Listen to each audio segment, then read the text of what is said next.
spécial, je vais juste discuter comme ça avec vous. Voilà, de toute façon c'est des vidéos qui sont pas réservées à certaines personnes, mais qui n'intéressent qu'une petite partie des gens qui me regardent. Voilà, je le fais en ASMR, comme ça on allie deux trucs à la fois, mais c'est tout. Alors je sais pas c'est quoi le titre, mais peut-être que vous aurez compris de quoi va parler la vidéo. Je vais vous montrer tout ça dans un instant. En fait, j'ai une moins-value latente négative, donc j'ai perdu de l'argent sur les actions que j'ai achetées. Donc techniquement, ça fait que je suis perdant, que j'ai perdu de l'argent. Là, je suis à moins 216 euros. Cela dit, si on regarde sur le cumul de mes versements qui s'élève à 10 000, je vais vous montrer, attendez, ça va être plus simple. Regardez, si vous regardez ici, cumul des versements, je peux peut-être zoomer. Est-ce que je peux zoomer? Non. Ouais, je peux zoomer. On va zoomer, regardez. Cumul des versements 10 140 euros. Comme vous pouvez le voir, montant moins-value latente 216 euros. Alors, j'ai perdu 216 euros entre guillemets. C'est latent. Qu'est-ce que ça veut dire latent? Ça veut dire que je les ai pas perdus tant que je les ai pas vendus. Peut-être que je vais perdre encore plus si les actions baissent. Peut-être que je vais regagner cet argent si les actions montent. La dernière vidéo, je crois que j'étais à plus 10%. Enfin bref, on s'en fiche. Là n'est pas la question. Donc là, théoriquement, j'ai perdu 216 euros. Mais si vous regardez bien, j'ai déposé 10 640 euros. Et mon portefeuille à l'heure actuelle vaut 10 825 euros. Ce qui n'est pas censé être logique parce que j'ai perdu 216 euros sur la valeur de mes actions. Ok. Et alors pourquoi j'ai réussi, entre guillemets, à être quand même en positif malgré que je sois en moins-value? Tout simplement, comme vous pouvez le voir ici, lors de cette année et demie, ça fait 1 an et demi que j'ai commencé à investir, j'ai reçu 63 euros en 2022 et 340 euros cette année. Donc j'ai reçu 400 euros depuis que j'ai commencé à investir, ce qui fait que vous voyez, c'est à peu près la différence qu'il y a, moins 200 euros, plus 200 euros par rapport à ça, ça fait 400 euros à peu près. Donc ces dividendes que j'ai réussi à empocher ont fait que ça contrecarre la sous-performance que j'ai fait à l'heure actuelle, avec un mois d'octobre qui a été assez rouge. Comme vous pouvez le voir, la performance descend quasiment tous les jours. Ok, donc voilà, c'est ça le sujet de la vidéo initiale. Alors je vais vous expliquer.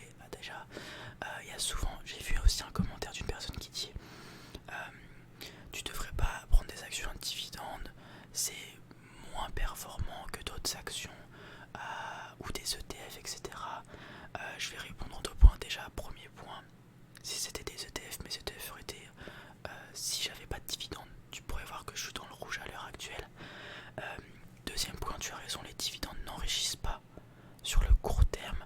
Par contre, si je vais prendre l'exemple de Total parce que c'est la plus simple, si tu as confiance en l'action que tu as achetée, tu penses qu'elle va au minimum stabiliser son prix ou augmenter petit à petit, tu vas recevoir ces dividendes qui certes sont enlevés du prix de l'action. Donc ça revient à rien du tout quand tu as le détachement et que tu reçois ton dividende.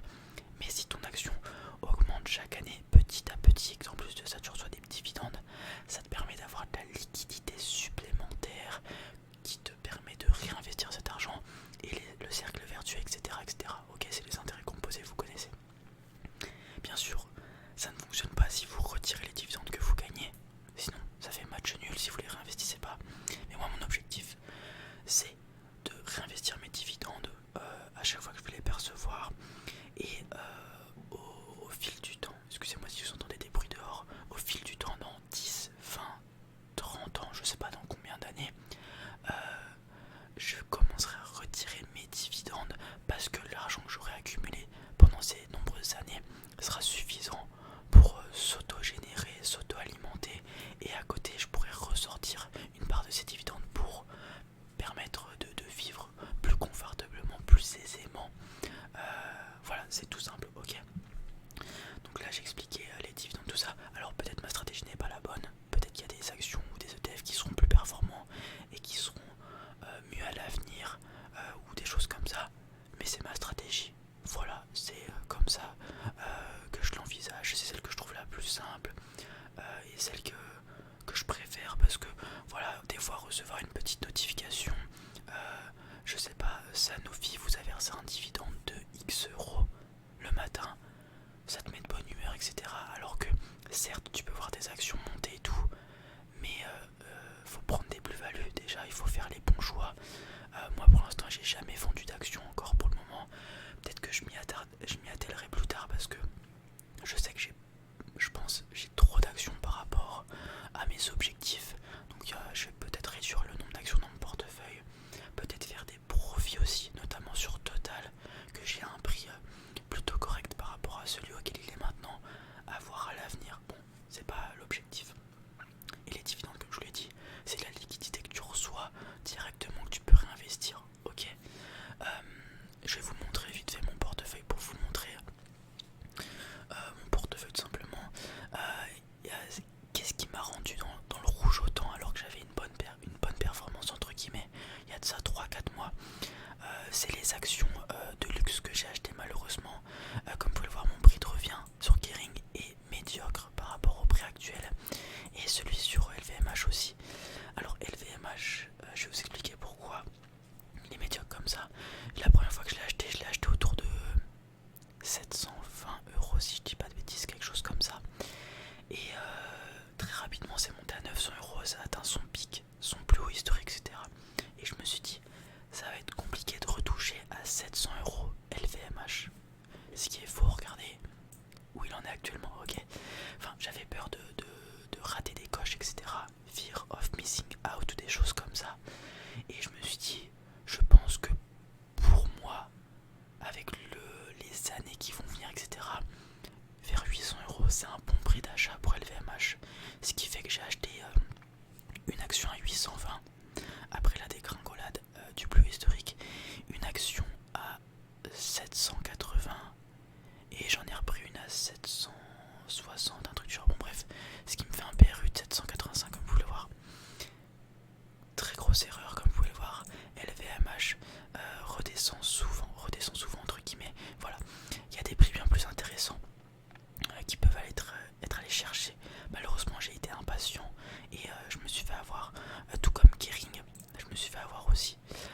Mais voilà, c'est des erreurs qui arrivent, c'est pas grave. Vous pouvez voir d'autres erreurs pour Nexity, grosse erreur de ma part comme je recherchais.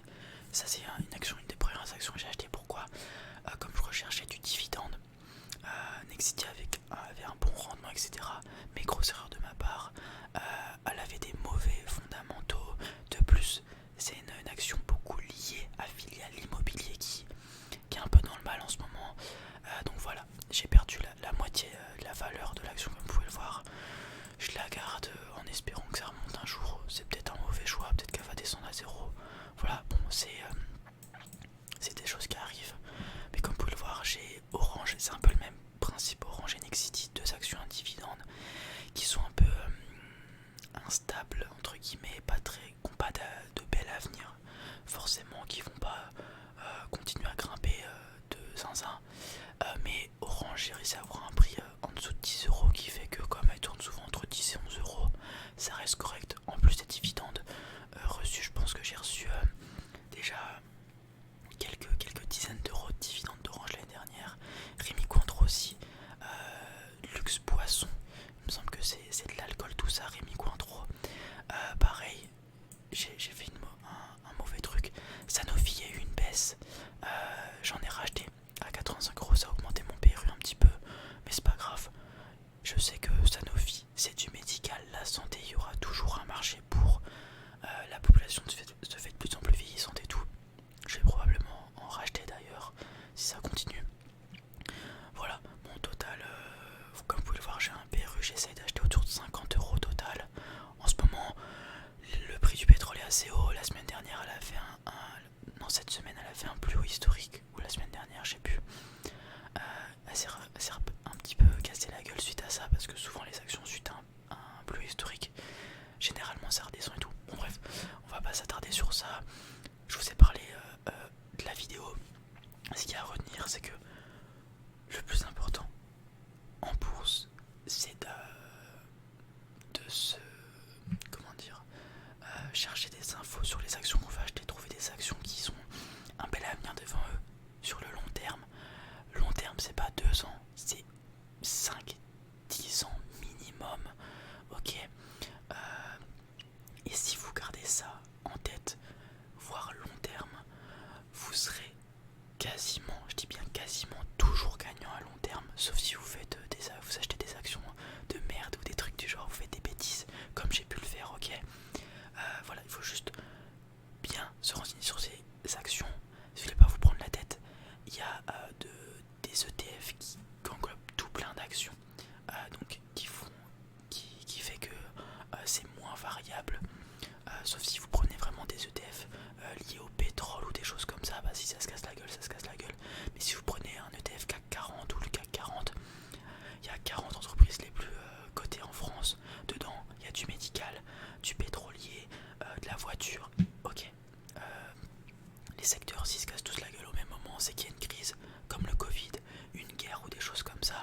renseigner davantage sur ça. Je pense que c'est important avec les temps à venir.